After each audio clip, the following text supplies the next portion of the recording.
Welcome to Data versus Commerce, where we explore the messy middle between database and doorstep. I'm Matt Johnson. And I'm Floyd Blaikie. Let's dig in. Okay, Matt, I don't want to lean too heavily on references to the video portion of this because I know a lot of people are listening in audio only formats. But for those lucky folks who are watching this on YouTube, you've got a new look. And let me tell you what I think you look like. I think you look like Hopper from Stranger Things, like in a good way. Tell me about it. What are we doing here? Do you freshen up? Yeah. Well, couple of things. Now, on a few episodes back, when I think we were talking to Dan, I was talking about how AI was helping me find my new look. And sure enough, that has evolved to a few weeks ago. My wife, she was curious. She was like, I wonder what you look like with just a mustache. And so she ran it through ChatGPT, came back with something. She was like, you know what? You should go for it. And so I was like, well, I can't get rid of the whole beard, but yeah, let's try it out. So, and Okay. it is freaking hot in Central Florida right now. So it kind of works Got out. it. Yeah. Okay. Okay. And does your wife like it as much as she did in the mock-up? Has your marriage been enriched by AI? Is what I'm asking. I love that. Yes, it has, as a matter of fact. So yeah, we're Good. good. You got to keep in marriage, guys. I know you didn't come here for marriage tips, but keep it spicy, right? Spice things up, change things With the up every face once in hair. a while. That's the key to a good relationship. I love it. I love it. Well, if you did come to this podcast for marriage advice, I can probably tell you what's wrong is you don't know where to go for advice. But if you want advice on enriching things with AI, this might be the right place. You know, we track a lot of industry trends across manufacturing, distribution, retail, and it's all I'm seeing is we can enrich your product data with AI. And sometimes AI gets it wrong. Obviously not with your facial hair choices. It nailed it on that one, but I have seen AI be confidently incorrect in a lot of cases. So I get a little worried about this, especially knowing that, your ability to sell things, to get things sold is highly dependent on that data being correct. So what are people buying when they buy AI product enrichment, and is it a good idea, Matt? Well, they're buying something that is super valuable because this is one of the most painful tasks in commerce, right? And especially in B2B commerce, where sometimes you're dealing with hundreds, even thousands of supplier feeds, you're dealing with hundreds of thousands, million plus part numbers. This is one of the most manually intensive jobs. And it's really why there's such a huge gap between sort of the big players, the MSCs, the Amazon B2Bs of the world, and most mid-market distributors who are, desperately trying to catch up. So it's smart. I get it. It makes a lot of sense why you would turn to AI and automation to take some of the manual pain out of the process, right? So, yeah, I mean, the claim, the promise to do something that historically has been very painful is real. And I totally get that. And for, a lot of folks that are listening probably don't know, but I didn't start off as a podcaster. I started off doing this work. Even in college, I was scraping. And when I say scraping, I mean copy and pasting supplier data out of sales sheets into spreadsheets and ultimately into a PIM. So I know like firsthand what's involved. Yeah. And we've made a lot of advancements. There's a lot of technology out there that helps streamline the process. But at the end of the day, we're seeing that customers are still struggling with AI enrichment or enrichment in general. So make that real for me for a second. Tell me about back in the ye olden days when we had to copy and paste things out of spreadsheets. Like, what did that look like for you? How long did it take, and how long would it take now? What would it look like with one of these tools? Yeah. So, what we had to do, first of all, was you kind of had to be experts in the product categories that you were building.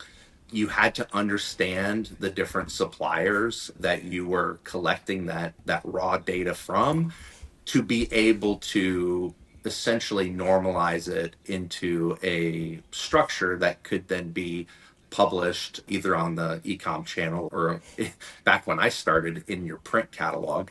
But what that means is that you had to understand the different attributes, and when we say attributes, all we mean is like the sales information that describe the product, right? You had to understand those, and they varied category to category, supplier to supplier.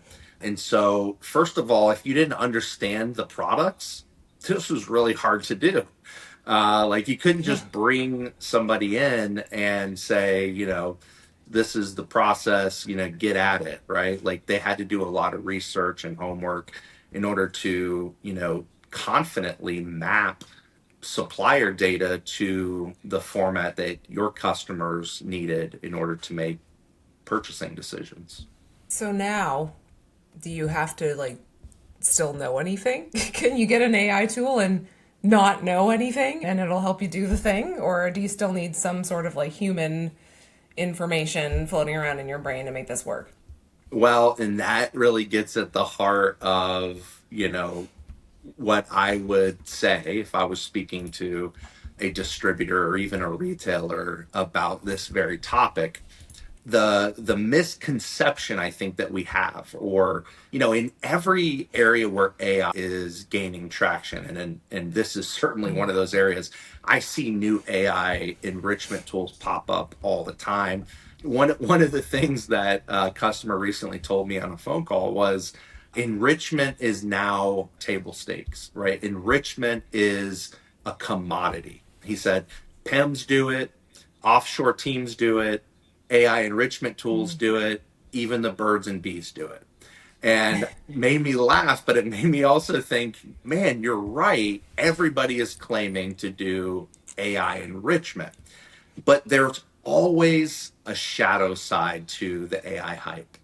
And most of what we're seeing is frustration around why some of these tools, whether you're using it inside of your PEM or whether you're subscribing to a very specific enrichment platform, why they are disappointed and why a lot of them or a lot of these experiments simply don't pan out. Your integration layer holds your e-commerce stack together, and your best engineers spend most of their time making it work. Pivotree delivers integrations in half the time and at half the cost. Then we watch them 24/7 in production for a fixed monthly fee. Get started with a free integration sprint. Learn more at www.pivotree.com/integration. That's www.pivotree.com/integration. I have a story about one of these scenarios. I've actually had several conversations over the last few months with different distributors who have run AI enrichment experiments. And one of the things that keeps popping up is the lack of confidence in the output. So, Right. what does that mean? That means that when I import my file and I say go enrich this product data, and it will do it. And when you see how fast it's able to pull data, skipping all of that copy paste work that I used to do, it gets really exciting and you're like, wow, this is amazing. Then you open up the file and you start QAing it and you realize, okay, this isn't quite right. It filled in a lot of gaps, but I am starting not to trust this. And so as you go through your review, you start realizing, oh boy, there's a lot of information here. And that means I have a lot of review ahead of me. And I have a lot of corrections to make. So Right. what we heard was that the net gain in terms of total cost of ownership for these solutions was a wash. At the end of the day, Ouch. they spent as much time doing the QA and doing the correcting of the source data as they did before, when they were doing it one supplier at a time. And Uh-oh. so that has become a bit of a theme. And so recently we heard from a distributor, a rather large national distributor, about one of these experiments. And they did an AI enrichment tool versus Claude. And this was, I love this example because this is so relevant to many distributors and data Mm-hmm. teams right now. They want to know what works best. Yep. And the AI tool was specific about it being an industry, AI enrichment tool. In other words, we do this industry, right? And it was industrial supply. And Claude isn't marketed as a product data enrichment tool, but the Absolutely not. results came back and Claude killed this AI enrichment tool. And it No, no, wasn't no, even no. close, right? Matt, wait, So you're telling me that the same technology that tells you what to do with your facial hair is better at enriching SKUs than a purpose-built tool? What does that even mean for the industry? That's nuts. it really is crazy. But when we dug in and when we learned more about why that was, it came back, ironically enough, to what made product data teams successful 20 years ago. Uh-oh. And it's context, Floyd. It's all about context. And so it's Okay. context, it's governance, it's process, and no AI tool, at least today, is able to do that for you. And so the way that it worked well for this company using Claude was that they had category managers who understood the products and understood the suppliers, the source of the Yep. data, right? And then they were able to build very thorough, very strict context documentation to feed Claude. So, in other words, they had a very clear set of attributes and potential attribute values, right? So Claude couldn't, Yep. hallucinate values or attributes. They prioritized those attributes. So they said, this is absolutely required tier one attributes. These are nice to have, and these are even nicer to have. But this product data is not complete until these attributes are filled out. And here are the ways that you can fill them out. And if you deviate from that, your task fails. And Oh, wow. what Okay. and so yeah, because what Claude is really good at doing is following rules.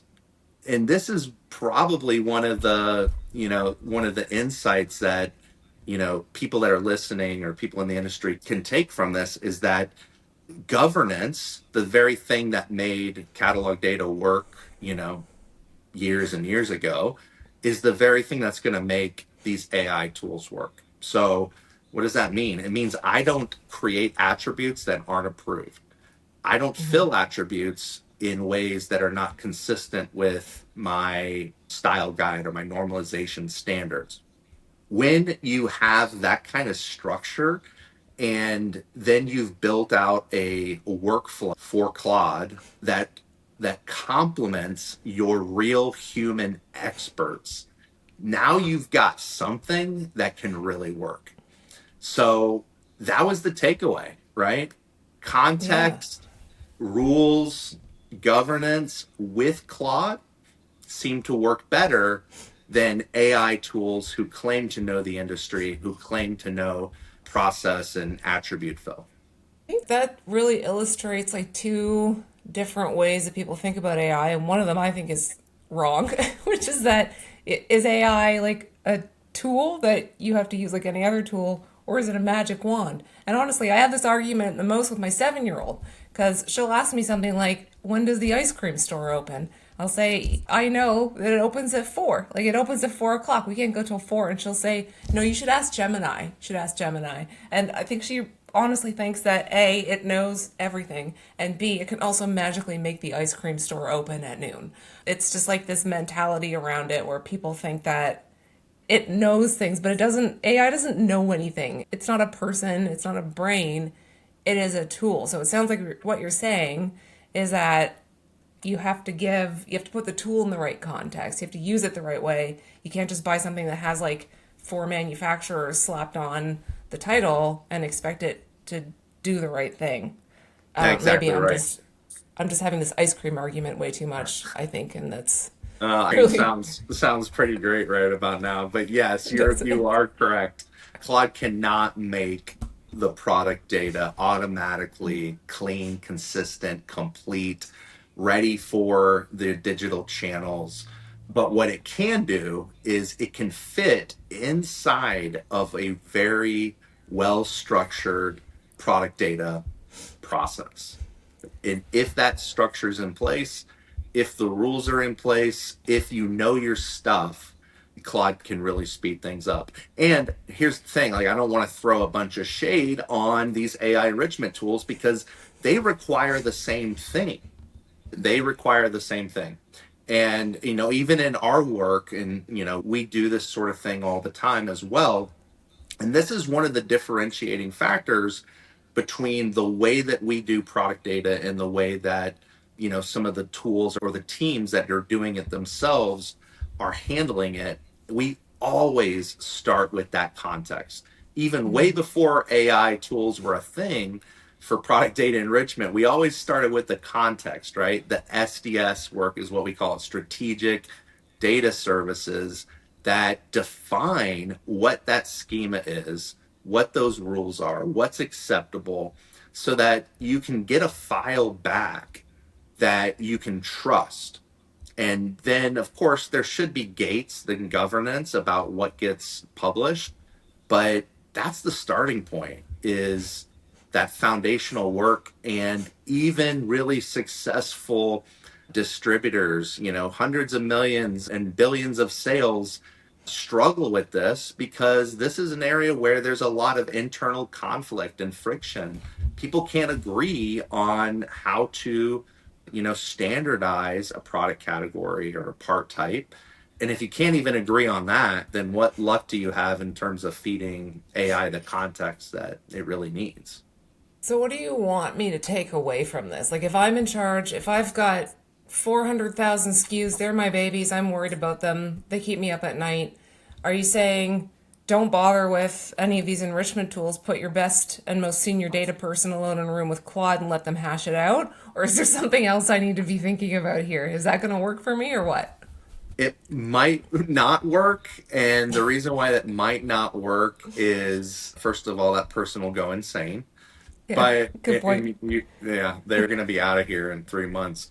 But the reason why is because it really starts with strategic conversations at the senior level.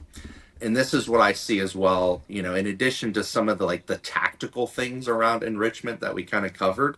It's even more important for you to get aligned with your director of sales and your, head of marketing and e-commerce, to understand where the data lives downstream, because you're going to reverse engineer the context and your governance practice around the downstream channels, right? So that could be your e-commerce platform, but it could also be your CRM. It could also be, a marketplace channel. And those channels really determine how you're going to create that structure and that documentation. So it starts with strategy, and then it's really important that you lock yourself in a room with the stakeholders who are responsible for your both your upstream channel partnerships as well as those downstream channels, and determine what does great look like for us. not what MSC does, not what Amazon does, but for our customers and our sales team, how do we create the definitions that are going to drive our product team and the tools that they're using? Sounds like it's context dependent. Do you like that? Was that good? 100%, 100%. And I can always count on you, Floyd, for great puns. But Thank yes, you.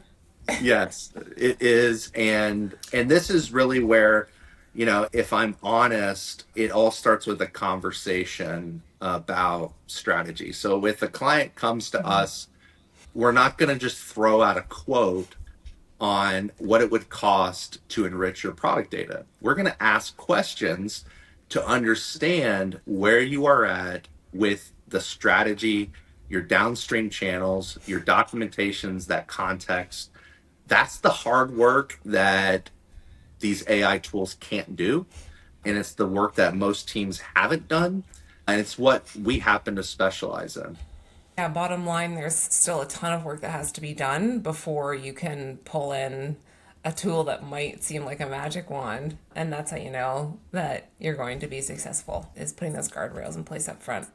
Okay, I'm going to go ask Claude if I should grow my bangs out or not, because seemingly, in addition to beating specialized tools in AI product data enrichment, it makes great hair decisions. So I look forward to talking to you about what it has decided. Thanks so much, Matt. Let's go. Yeah, mix it up. Can't wait. Thanks for tuning in to this episode of Data versus Commerce. New episodes drop weekly. So if you're responsible for any part of how products get from a database to a doorstep, subscribe now on Apple, Spotify, or wherever you listen.